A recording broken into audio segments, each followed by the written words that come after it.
again, my friends. Leanna George, professional organizer and owner of By George Organizing. And we are back at the 12 days of Christmas. And I am so glad that you have been joining me on this journey as we get ready to make Christmas what we want it to be by being prepared and having what the basic aspects of what we need ready to go. So it's my heart and my desire that you have less stress, less chaos, and less headache, and more peace, more joy, and more fun this holiday season. So that's why I created this video series for you. We have looked at a lot of things. We are getting down to the last 2 days. Can you believe it? It's hard to believe. And so today we are going to be looking at company coming. Now, I love hospitality, but I know it's not everybody's cup of tea. So we're going to give you a few things today, or I'm going to give you a few things today that I hope will help you be a little bit better prepared and a little bit more organized for all the company that could be coming your way. Now, I love being at home for Christmas. I absolutely do. There's nothing I love more than waking up on Christmas morning and coming downstairs or coming out of my bedroom and, just staying at home, being in my pajamas and waiting for the kids to come and wrap their presents. But that also means that I usually have company coming. And so with extra guests, that means there's extra things to do on your to-do list. So I want to give you today 6 questions to ask yourself.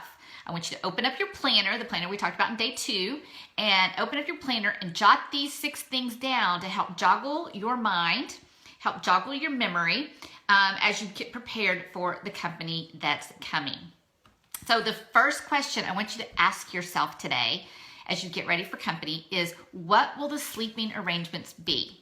Now, some people have a guest room, which is great, but if you have more than just a handful of people, you may not have enough beds. So I want you to think about, will we need extra pillows? Will we need extra air mattresses or extra sleeping bags? Or do I even need to get, a cot of some kind? Or are they just going to sleep out in a tent in the backyard if you live in the South like we do and probably be warm enough for that? So, think about where's everyone going to sleep and try to get that logistically arranged so you know what you've got to plan out for. Once you know where everybody's sleeping, then question number 2 that you want to ask yourself is, do I have enough linens and towels for everybody? So go through and do an inventory of your bed sheets, your blankets, and your towels, because you need to make sure you, 1, got enough, 2, are they washed and ready, and 3, maybe you need to go buy some new ones. So we want to make sure we have those ready. Now, you can wash them over and over again if you want, or, do you have enough to last if they're staying for a week to where you could give them 2 or 3 during that week? Just some things you want to be thinking about as you get ready for guests, because you don't want to add more to your list, especially if you're going to have to do more washing because you don't have enough. So take inventory and check and make sure you have enough. All right, number 3 has to do with kids. Whether it's your grandchildren, your nieces, your nephews, your cousins, whomever is coming in, just like Amy's coming in to join me today. Hi, Amy. Thanks for joining me. Kids are coming, and sometimes our houses aren't ready for kids anymore. So think about, if you don't have little kids and some are coming, think about these things. Think about, do you need something like a crib or a playpen or a special car seat? I remember when my girls were little and we would have to travel 500 miles to go see my dad for Christmas. It was so nice, and my mother-in-law did this too, but it was so nice that they already had a crib there waiting for my girls, because it just was one less thing I had to worry about. So, and one thing, we just didn't have the storage space to travel with. So if you can think about these things ahead of time, there are lots of times community groups will, hey, does anybody have a crib I could borrow for a few days? We have company, or a pack and play, or even a car seat, just to make it a little bit easier on the people who are coming in. That way they don't have to worry about bringing it, and you have, another sleeping arrangement taken care of.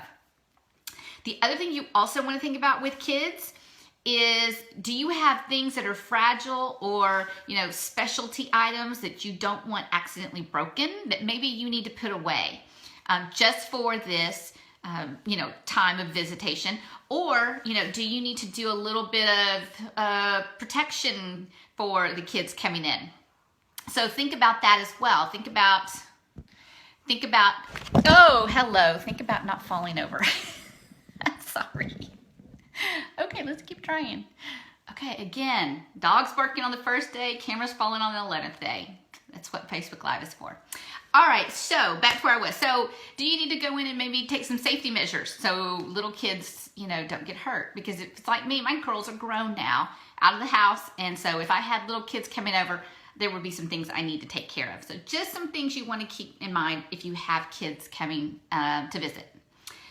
The fourth question you want to keep in mind is, are there any dietary restrictions that your guests may need to be careful with? I mean, with so many allergies and so many special dietary needs, they may be totally different than your family.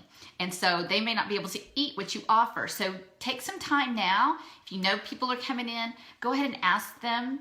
You may already be aware of them, but make sure you take that into account with your menu planning too, because that can be a big problem. If you've got all your meals planned out, you've bought all the groceries, and then you decide, oh, I better check, and half the things you've planned and purchased, aren't going to work for them.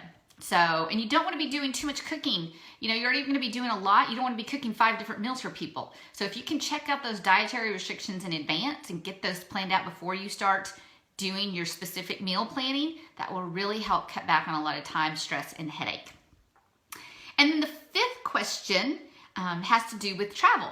And a lot of people may be traveling in, some by car, some by plane. So you need to go ahead and mark down and find out when your guests will be arriving. Are they going to be coming by car? Are they going to be coming by plane? What time will they be coming in? What flight number? So you can track it and make sure you don't leave too early and get stuck just sitting around waiting at the airport.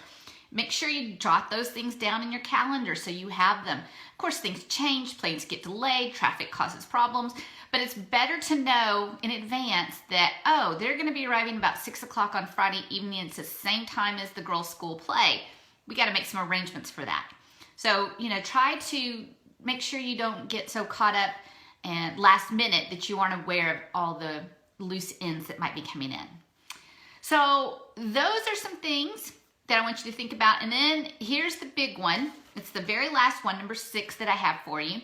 And that is, what areas of your house do you need to have cleaned up or cluttered free that you may need to focus on for the next few weeks for your guests? Where will they be in the rooms most often and where will they not?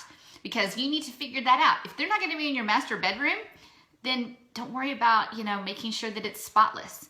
But probably the living room, the kitchen, a play area might be nice. Hey, Lisa, thanks for joining me today. You want to get those spaces cleaned out.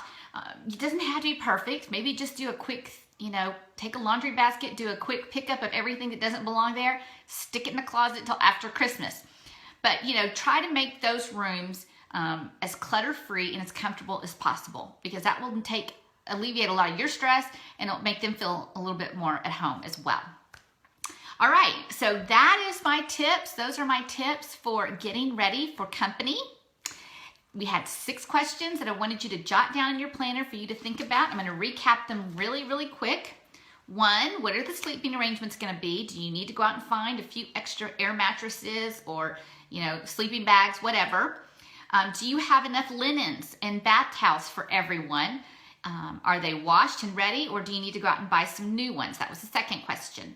The third question is, what do you need to do, especially for kids? Do you need to have some sleeping things for them, like a crib or a playpen? Do you need to have a car seat ready?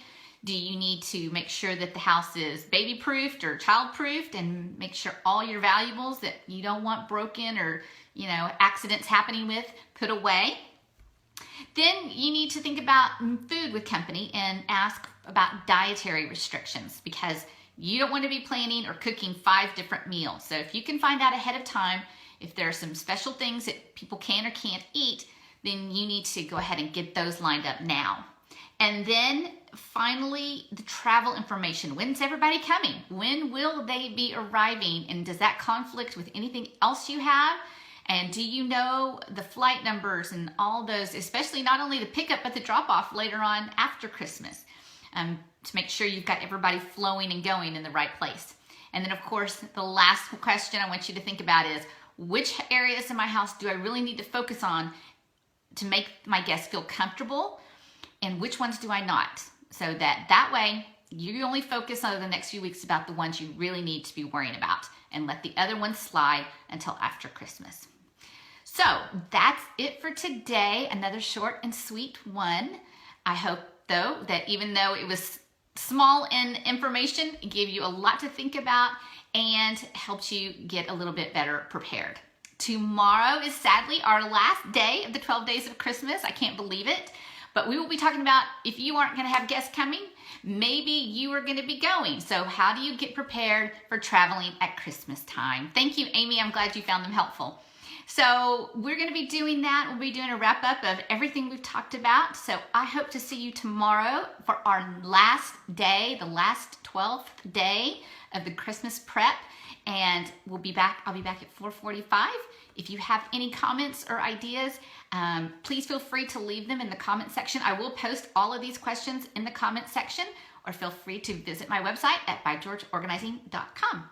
All right, we will see you again tomorrow. Have a great evening and get ready for Christmas. Bye.